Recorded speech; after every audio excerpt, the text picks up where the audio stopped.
வணக்கம் நண்பர்களே. அட்வான்ஸ்டு கோட்டுனா என்ன, அதை எப்படி பயன்படுத்துறது அப்படிங்கிறத இந்த பதிவில் நீங்கள் பார்க்கலாம்.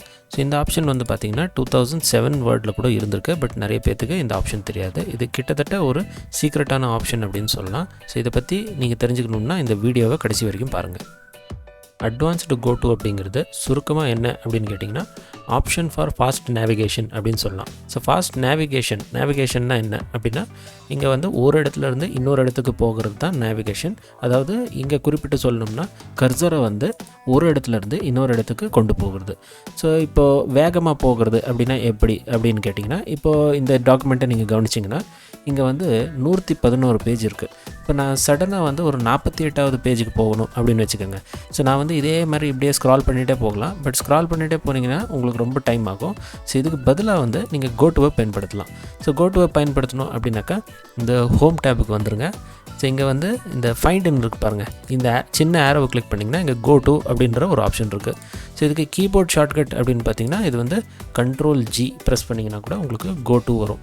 ஸோ இந்த இடத்துல நிறைய ஆப்ஷன்ஸ் இருக்குது. ஸோ இப்போ இங்கே முதல்ல வந்து பேஜ் இருக்குது. அந்த பேஜை வந்து செலக்ட் பண்ணிவிட்டு இந்த சைடில் வந்து பேஜ் நம்பர் நீங்கள் டைப் பண்ணலாம். ஸோ இப்போ 42வது பேஜுக்கு நான் போகணும். ஸோ 42 அப்படின்னு டைப் பண்ணி கோட்டு அப்படின்னு கிளிக் பண்ணேன்னா உடனே வந்து இது 42வது பேஜுக்கு வந்துடும். ஸோ இங்கே நீங்கள் பார்க்கலாம் அது. ஸோ ஒரு இடத்துலேருந்து இன்னொரு இடத்துக்கு வந்து வேகமாக அதை நேவிகேட் பண்ணுறது அல்லது வேகமாக உங்களை கூட்டிகிட்டு கூடிய ஒரு ஆப்ஷன் தான் கோட்டு. சரி, இப்போ நம்ம கோட்டுவை பயன்படுத்தி குவிக்காக ஒரு பேஜ்லேருந்து இன்னொரு பேஜுக்கு தாவிட்டோம். பட் இதெல்லாம் தவிர்த்து வேறு என்னெல்லாம் செய்யலாம் அப்படிங்கிறத பார்க்கலாம். ஸோ முதல்ல நான் வந்து Ctrl+G ப்ரெஸ் பண்ணி கோட்டுக்கு வந்துடுறேன். ஸோ இங்கே வந்து பார்த்திங்கன்னா உங்களுக்கு இந்த கோட்டு வாட் அப்படிங்கிறதுல நிறைய ஆப்ஷன் இருக்குது. ஸோ பேஜ் இருக்குது, செக்ஷன், லைன், புக்மார்க், கமெண்ட், இப்படி நிறைய இருக்குது. ஸோ ஈவன் டேபிள் இருக்குது, கிராஃபிக்கு, ஃபீல்டு, ஆப்ஜெக்ட்டு, ஹெட்டிங்கு, இப்படி நிறைய இருக்குது. ஸோ இதெல்லாம் என்ன அர்த்தம் அப்படின்னு கேட்டிங்கன்னா, நீங்கள் வந்து ஒரு ஸ்பெசிஃபிக் ஐட்டமை வந்து நேவிகேட் பண்ணலாம், நேவிகேட் அல்லது ப்ரௌஸ் பண்ணலாம். So browse by a specific item. So இப்போ நான் வந்து இந்த டாக்குமெண்ட் எடுத்துக்கிட்டிங்கன்னா இதில் வந்து நிறைய இடத்துல நான் வந்து ஹெட்டிங் ஸ்டைல்ஸ் யூஸ் பண்ணியிருக்கேன், இமேஜஸ் இருக்குது. ஸோ அதே போல் டேபிள்லாம் இருக்குது. ஸோ நீங்கள் வந்து இப்போ ஒரு சிம்பிளான கேள்வி என்னன்னாக்கா, இப்போ இந்த டாக்குமெண்ட்டில் வந்து 100 பேஜ் இருக்குது. ஸோ இதில் வந்து எத்தனை இமேஜ் இருக்குது அப்படின்னு எனக்கு தெரியாது. ஸோ அடுத்தடுத்த இமேஜ் எந்த பேஜில் இருக்குது அப்படின்னு நம்ம வந்து இப்படி நம்ம ஸ்க்ரால் பண்ணிகிட்டே போனோம்னா ரொம்ப டைம் ஆகும். ஸோ அதுக்கு பதிலாக வந்து நீங்கள் இந்த கோட்டுவை யூஸ் பண்ணிக்கலாம். ஸோ இப்போ நீங்கள் கோட்டு அப்படிங்கிறது Ctrl+G ப்ரெஸ் பண்ணிவிட்டு இந்த இடத்துல கிராஃபிக் அப்படின்னு செலக்ட் பண்ணிக்கோங்க. கிராஃபிக் அப்படின்னு செலக்ட் பண்ணிவிட்டு நீங்கள் நெக்ஸ்ட் கிளிக் பண்ணிகிட்டே வந்தீங்கன்னா அடுத்தடுத்த கிராஃபிக் எந்தெந்த பேஜில் இருக்கோ அந்த இடத்துல போய் கர்சர் நிற்கும். ஸோ நெக்ஸ்ட் இப்படி கிளிக் பண்ணிகிட்டே போகலாம்.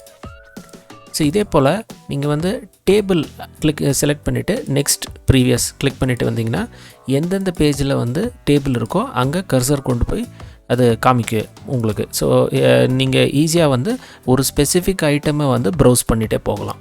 ஸோ இதே நான் வந்து ஹெட்டிங் அப்படின்னு செலக்ட் பண்ணேன்னா நெக்ஸ்ட் ப்ரீவியஸ் பண்ணேன்னா எங்கெல்லாமே வந்து நான் ஹெட்டிங் ஸ்டைல் யூஸ் பண்ணியிருக்கணும் அந்த இடத்துல போய் கர்சர் ஜம்ப் ஆகும். இந்த ஆப்ஷன் வந்து பார்த்திங்கன்னா வேர்ட் 2007 இது வந்து வேர்ட் 2007. ஸோ இதில் வந்து ரொம்ப ஹேண்டியாக கொடுத்துருப்பாங்க. எங்கேன்னு கேட்டிங்கன்னா இந்த ஸ்க்ரால் பார் இருக்குது பார்த்தீங்களா, இங்கே வந்து இந்த சின்ன பட்டன்ஸ் இருக்கு பாருங்கள். ஸோ இதில் வந்து இந்த சின்ன ரவுண்ட் பட்டன் இருக்குல்ல, இதை கிளிக் பண்ணிவிட்டு இந்த இடத்துல உங்களுக்கு எந்த ஐட்டம் வேணும், கிராஃபிக், டேபிள் எது வேணுமோ அதை செலக்ட் பண்ணிவிட்டு இந்த நெக்ஸ்ட்டு ப்ரீவியஸ் இந்த பட்டன்ஸை வந்து நீங்கள் இப்படி கிளிக் பண்ணிங்கன்னா அடுத்து அதை ப்ரீவியஸு நெக்ஸ்ட்டு ஐட்டமுக்கு அது தாவும். ஸோ இது வந்து அன்ஃபார்ச்சுனேட்லி 2007 அப்புறம் மற்ற வேர்டுங்களில் அது வந்து கிடையாது, அது ரிமூவ் பண்ணிட்டாங்க. பட் இருந்தாலும் கூட உங்களுக்கு அந்த கீபோர்ட் ஷார்ட்கட் வந்து ஒர்க் ஆகும். கீபோர்ட் ஷார்ட்கட் என்னென்னு பார்த்தீங்கன்னா Ctrl+Page up அப்புறம் Ctrl+Page down. ஸோ இது வந்து ஒர்க் ஆகும். Ctrl+Page up, Ctrl+Page down. So இதுக்கு வந்து நீங்கள் லேட்டஸ்ட் வேர்டாக இருந்தால் நீங்கள் என்ன பண்ணலாம் அப்படின்னா Ctrl+G பண்ணிவிட்டு முதல்ல அந்த ஐட்டமை நீங்கள் செலக்ட் பண்ணிங்க, டேபிள் அல்லது கிராஃபிக்கு. ஒரு தடவை நீங்கள் வந்து நெக்ஸ்ட் அல்லது ப்ரீவியஸ் அப்படின்னு கிளிக் பண்ணிவிட்டு அதுக்கப்புறம் வந்து Ctrl+Page up அல்லது பேஜ் டவுன் இப்படி பண்ணிகிட்டே போனீங்கன்னா அடுத்தடுத்த ஐட்டமுக்கு அது தாவிக்கிட்டே போகும் இது போல். ஸோ இப்போ வந்து நான் டேபிளுக்கு மாற்றணும் அப்படின்னா இங்கே வந்து டேபிள் அப்படின்னு செலக்ட் பண்ணிவிட்டு நெக்ஸ்ட் கிளிக் பண்ணி க்ளோஸ் பண்ணிடுறேன்.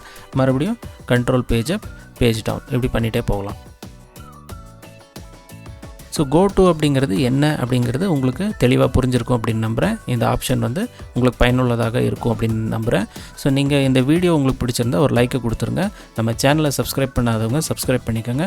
நம்ம சேனலுக்குள்ளே போய் மற்ற வீடியோக்களையும் பாருங்கள். நான் மீண்டும் உங்களை அடுத்த பதிவில் இதேபோல் ஒரு நல்ல டாப்பிக்குடன் சந்திக்கிறேன். நன்றி, வணக்கம்.